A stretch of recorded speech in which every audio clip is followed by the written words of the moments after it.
बीडमधून एक मोठी आणि धक्कादायक बातमी समोर आली आहे। लाचलुचपत विभागाकडून 15 मे रोजी आर्थिक गुन्हे शाखेचे पोलीस निरीक्षक हरिभाऊ नारायण खाडे आणि कर्मचारी जाधवर यांच्या विरुद्ध 1 कोटी रुपयांची लाच मागितल्याप्रकरणी गुन्हा दाखल करण्यात आला होता।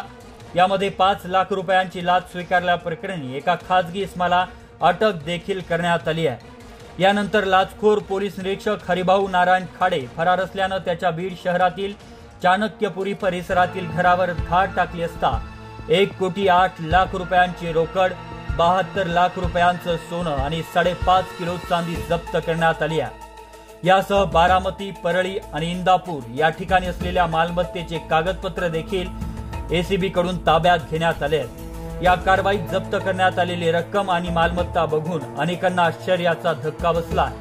या कारवाईने बीड जिल्ह्यातील लाचखोर अधिकाऱ्यांचे धाबे दणाणले आहेत।